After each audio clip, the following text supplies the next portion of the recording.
now there's a complete marriage between the words and the music, and your body is able to give it a genuine expression because you feel it deeply, and so the situation here is there's a young noble woman.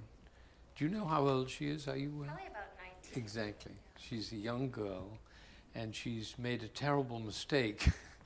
At least that's what it appears. She's married a scoundrel who is untrue to her, and she's suddenly woken up and realized that she's in a horrendous life, and she doesn't know what to do about it, and she's listless and depressed and without any energy, and it's a heartbreaking situation.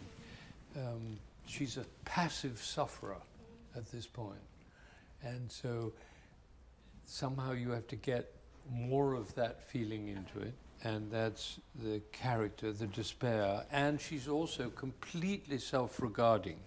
One of the things that this opera is about reconciliation. Reconciliation between all the elements, including with her husband. One of the most moving moments in Western art is when her husband kneels down in front of her and asks for her forgiveness. But this could not be further from that moment. This is the most distant moment in her life from that reconciliation.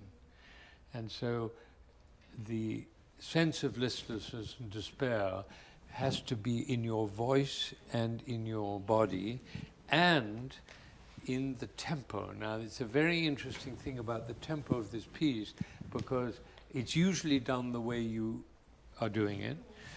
And if you sing it in an opera, you're going to have to do whatever the conductor gives you. If it were me, I would say this is in 2, not in 4. Okay. Right? And you'll see that something happens to the music when it's experienced in 2 that is not possible when you da da da da da da. The hopelessness of it is not there. Okay. All right, so let's see whether we can do that. So there's a very beautiful thing to know, that there are 2 pieces in this opera which have exactly the same accompaniment. And one of them is this aria, and the other... No, that's right. No, it isn't true. No, that's right. So now, this is a larghetto. Now, a larghetto in Mozart and later in Beethoven is a andante tempo, not a adagio tempo. It sounds as though it's an adagio tempo, but in fact it isn't. So if you can think of it in 2, ti ba ba ba di da da da di da da bum bum bum bi. Should we just try that?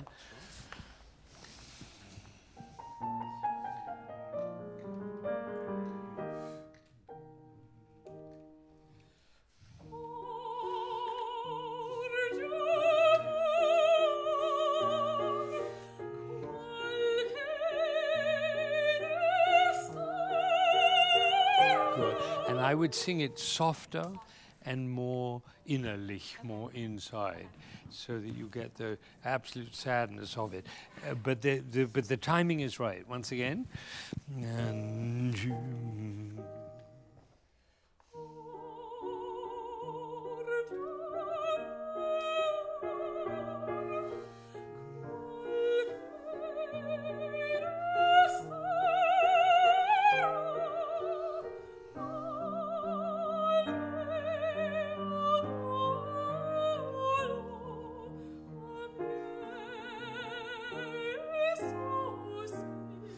See, what happens when you do that, you get long, long line. So the E flat falling to D, falling to C, falling to B flat, falling to A flat, falling to G, falling to F. And with one breath, you can actually make that line hopelessly sad. Should we just try from that very place, from Al mio duolo?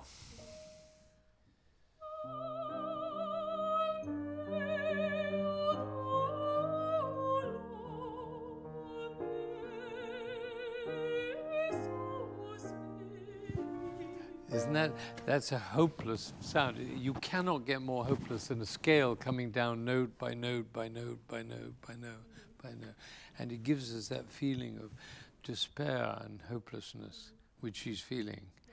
Whereas when you do it in 4, you're constantly reactivating the energy and doesn't give the sadness at all.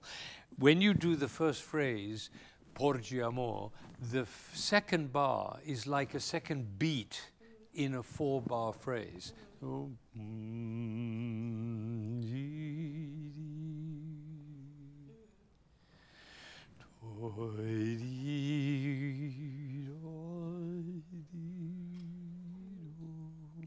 then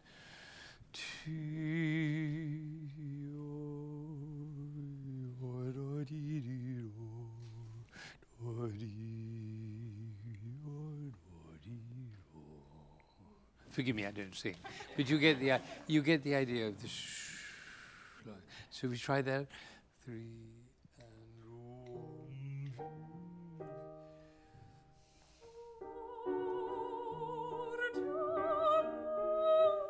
beautiful. And you didn't make a crescendo this time, but singers love to do that. First of all, they love to crescendo in long notes, and they love to crescendo when they're going up, and they like to make the second phrase more because there's an appoggiatura, and you're not doing any of that, and it's so much sadder. Right, once again.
Beautiful, bravo, you've done it, amazing, amazing. Yeah. Once you got the idea, you took it and used it for you provided your own decisions. It was great. You resisted the temptation to make big crescendos. You pull it into yourself because you're a totally self-regarding person.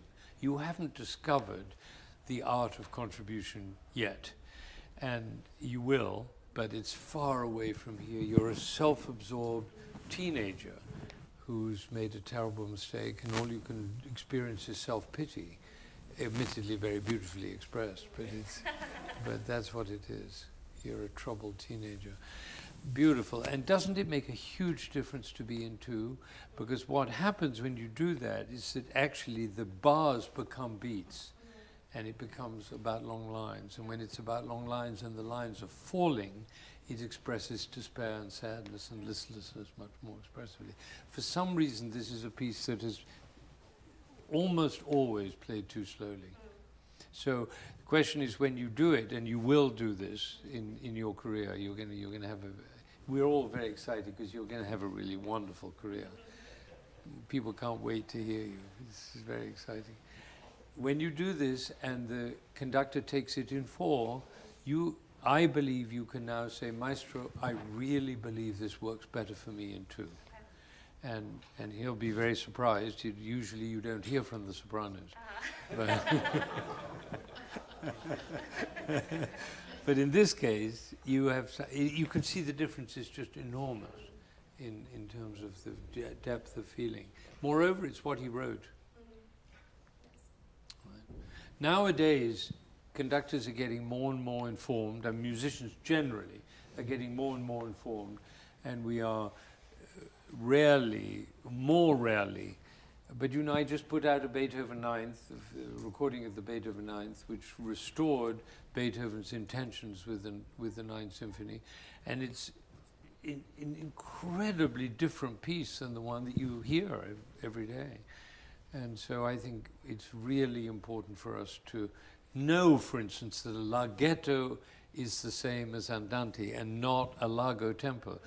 It's just a knowledge thing. The way you discover that is you compare the Beethoven violin concerto in the 2 versions.